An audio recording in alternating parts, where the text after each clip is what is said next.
नमस्कार दोस्तों, आइए आज हम पढ़ते हैं हिंदी साहित्य व्याकरण समास, जो प्रत्येक एग्जाम में आए हुए क्वेश्चन हैं और बहुत ही इम्पोर्टेंट हैं।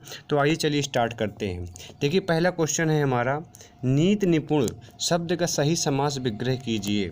तो नीति निपुण शब्द का सही समास विग्रह कीजिए। देखिए ऑप्शन है आपके पास, नीति में निपुण, नीति का निपुण, नीति में निपुण और नीति के लिए निपुण। तो आपके पास ये चार ऑप्शन हैं। इन चार ऑप्शन में से कौन सा सही है ये आपको बताना है। देखिए दो ऑप्शन में नीति में निपुण और नीति में निपुण ये दो सेम हो गए हैं और जो यही सही है, तो ये सेम ऑप्शन हो गए हैं, तो इसलिए आप कंफ्यूज नहीं होना। तो नीति में निपुण। और देखिए अगला क्वेश्चन है, हस्तलिखित शब्द का सही समास विग्रह कीजिए। तो हस्तलिखित शब्द का सही समास है, ऑप्शन है आपके द्वारा हस्त और लिखित, हस्त पर लिखा हुआ, हस्त द्वारा लिखा हुआ, हस्त से निमित्त किया हुआ। तो आपका ऑप्शन सही है हस्त द्वारा लिखा हुआ। ये हस्तलिखित शब्द का सही समास विग्रह है, हस्त द्वारा लिखा हुआ। अब अगला क्वेश्चन है, बलवेदी में कारक की दृष्टि से कौन सा समास सही है। तो बलवेदी में कारक की दृष्टि से कौन सा समास सही है। अब देखिए ऑप्शन है आपके पास, कर्ण तत्पुरुष, संप्रदान तत्पुरुष, अपादान तत्पुरुष और संबंध तत्पुरुष। तो इसका सही आंसर है संप्रदान तत्पुरुष। अगला क्वेश्चन है, मेघाच्छादित सामासिक पद का कौन सा समास विग्रह, कौन सा समास होगा। देखिए इसका आंसर है, ऑप्शन है देखिए, कर्म तत्पुरुष, कर्ण तत्पुरुष और संप्रदान तत्पुरुष और अपादान तत्पुरुष। तो इसका सही आंसर है कर्ण तत्पुरुष। अगला क्वेश्चन है, किस विकल्प में समस्त पद का विग्रह गलत है। किस विकल्प में समस्त पद का विग्रह गलत है। अब देखिए ऑप्शन है आपके पास, भयभीत यानी कि भय से भीत, शताब्दी शताब्दों का समाहार, दाल रोटी दाल और रोटी, पथभ्रष्ट रास्ते का भटका हुआ। तो इसमें से जो गलत है वो है आपका पथभ्रष्ट यानी रास्ते का भटका हुआ, ये गलत है। अगला क्वेश्चन है, निम्नांकित में समस्त पद की रचना सही नहीं है। देखिए ऑप्शन है आपके पास, अकाल से पीड़ित यानी अकाल पीड़ित, जो राजा भी है और ऋषि भी है यानी कि महर्षि, जल का प्रवाह जल प्रवाह, लोक में प्रिय तो लोकप्रिय। तो इसका जो रचना सही नहीं है वो है आपका, जो राजा भी है और ऋषि भी है उसे महर्षि कहते हैं, ये आपका गलत है। यानी कि इसमें आपको ये बताना था कि निम्नांकित में समास पद की रचना सही नहीं है, तो आपका सही नहीं है ब नंबर।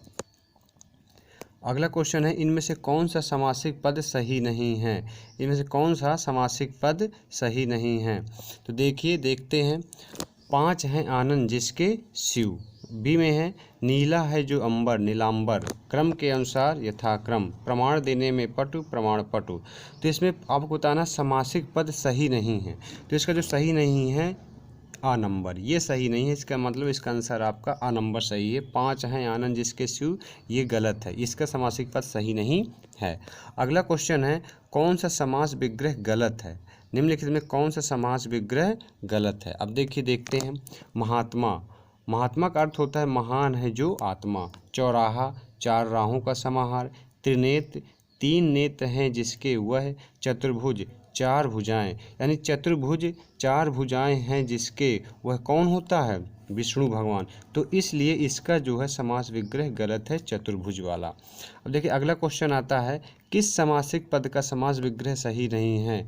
किस समासिक पद का समास विग्रह सही नहीं। देखो राजपुत्र तो राजा का पुत्र होता है, गुरु दक्षिणा तो गुरु के लिए दक्षिणा, ये यहाँ पर डिस्टर्ब हो रहा है। गुरु दक्षिणा जो होती है गुरु के लिए दक्षिणा होती है, यहाँ लिख दिया गया है गुरु की दक्षिणा, तो इसलिए यही सही नहीं है। देखिए अगला देख लेते हैं, तुलसी कृत तुलसी के द्वारा कृत, गुरु शिष्य गुरु और शिष्य। तो इसमें अब कौन सा सही है, ब नंबर गलत है, जो यही पूछा था कौन सा सही नहीं है, तो आपका ये वाला सही नहीं है।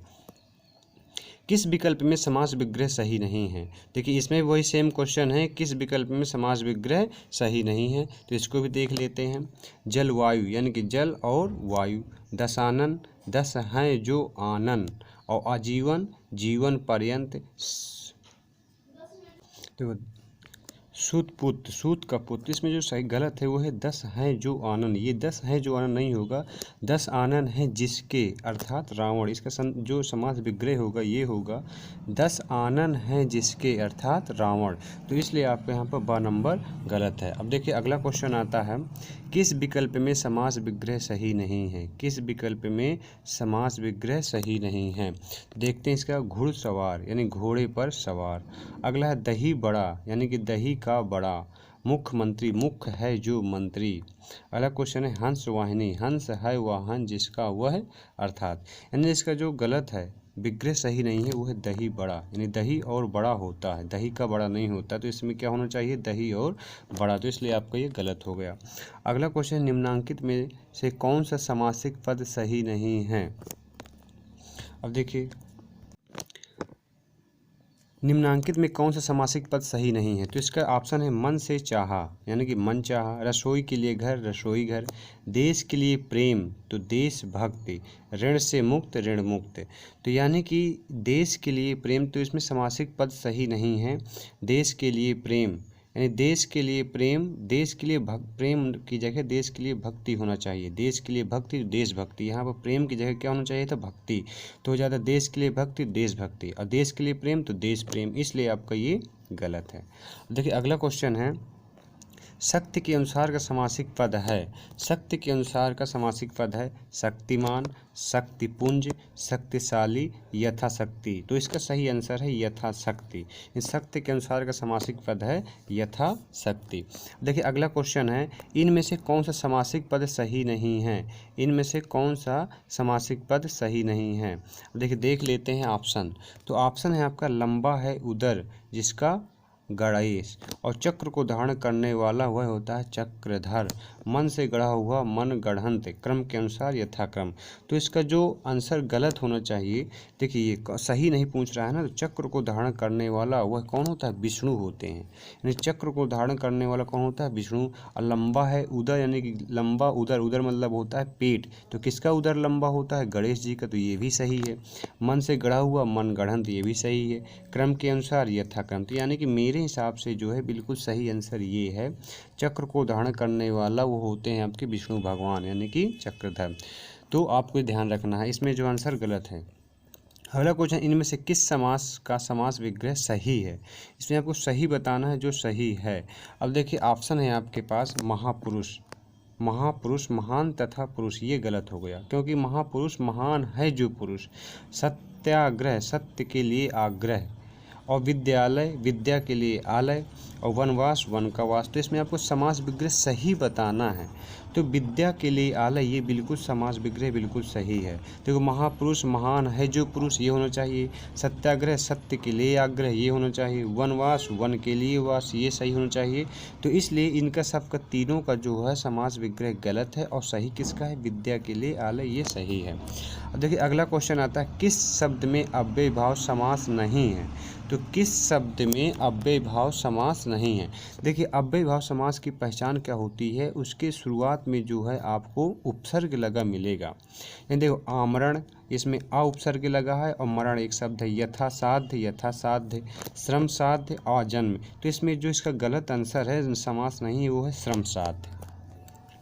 अब देखिए अगला क्वेश्चन आता है, किस विकल्प में द्वंद्व समास नहीं है? अब आपको ये बताना है कि किस विकल्प में द्वंद्व समास नहीं है। ठीक, अब देखिए अब ऑप्शन है आपके पास दाल भात, यानी कि इसका अगर समास विग्रह करेंगे, द्वंद्व समास में होता क्या है कि उसमें जो है और आता है समास विग्रह करने पर, जैसे दाल और भात, भूत और प्रेत, शुभा शुभ, शुभ शुभागमन। तो यानी कि जो इसमें द्वंद्व समास नहीं है, शुभागमन में द्वंद्व समास नहीं है।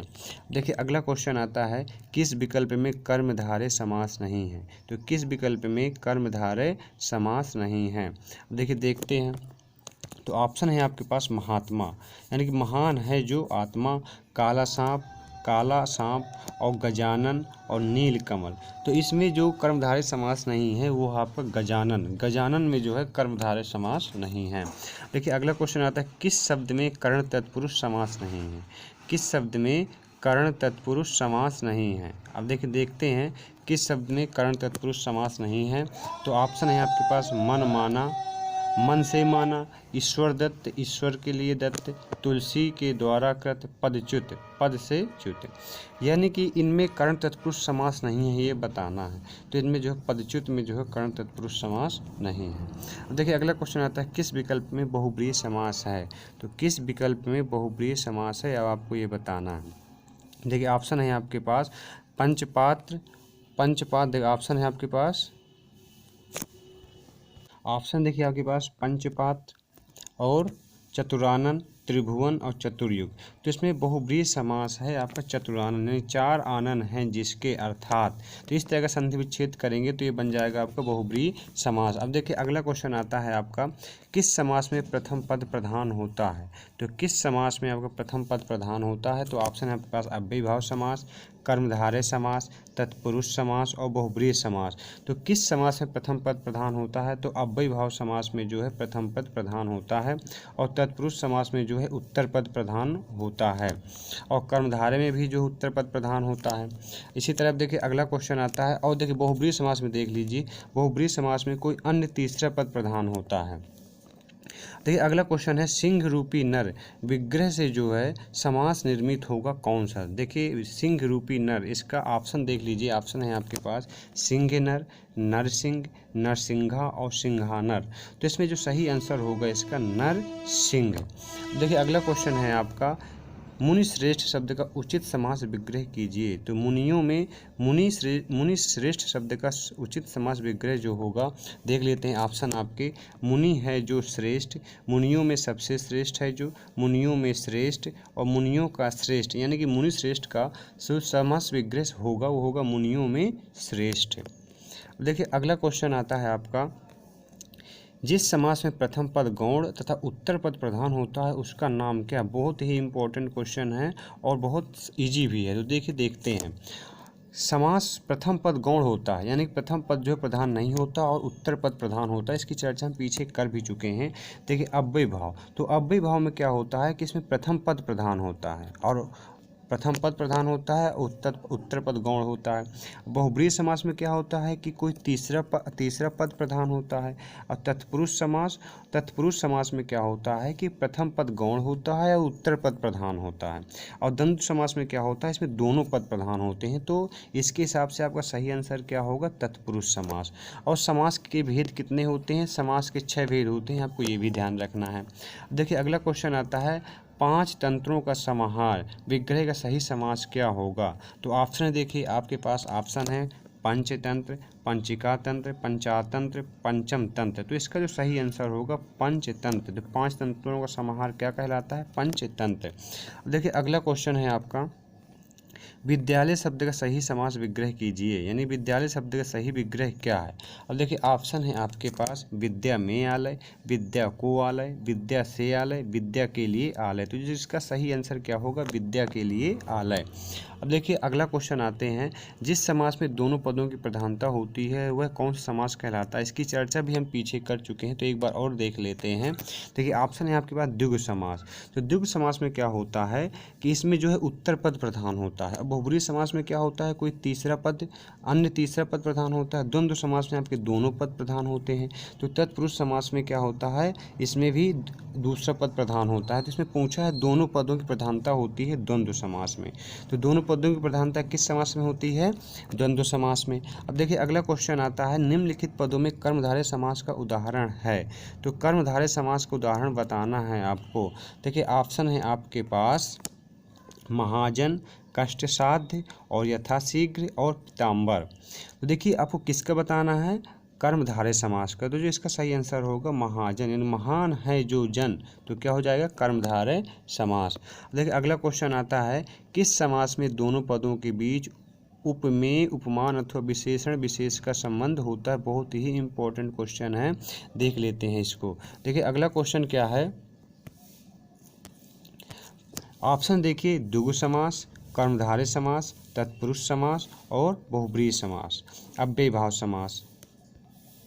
ठीक, तो इसमें देखिए इसमें आपको ये ध्यान देना है कि उपमेय और उपमान, विशेषण और विशेष, तो किस समास में होता है? ये होता है आपका कर्मधारय समास में। तो आपको ध्यान रखना है, इसका जो आंसर होगा कर्मधारय समास। अब देखिए लास्ट क्वेश्चन बचा है कि प्रथम पद संख्यावाचक होने पर कौन सा समास होता है। तो बहुत ही इंपॉर्टेंट है ये कि प्रथम पद संख्यावाचक होता है द्वंद्व समास में, बहुब्रीहि समास में, अव्ययभाव समास में और द्विगु समास में। तो आप जानते होंगे कि द्विगु समास एक ऐसा समास है जिसका जो है प्रथम पद संख्यावाचक होता है।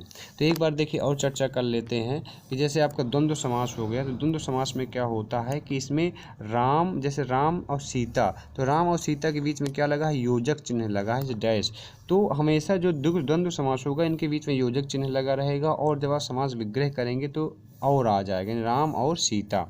बहुब्रीहि समास में क्या होता है कि इसमें दोनों पद प्रधान नहीं होते हैं, कोई अन्य तीसरा पद प्रधान होता है।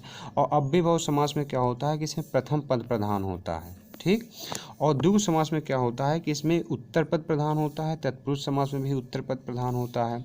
और जय हिंद दोस्तों, ऐसे ही वीडियो देखने के लिए हमारे चैनल स्टडी मेक्स फ्यूचर को लाइक करें, सब्सक्राइब करें और कमेंट करें। और यदि आपको इसका PDF चाहिए तो डिस्क्रिप्शन में टेलीग्राम का लिंक दिया गया है, वहां से आप इसका PDF प्राप्त कर सकते हैं। दोस्तों आपको वीडियो कैसा लगा इसको कमेंट करके ज़रूर बताएं। जय हिंद।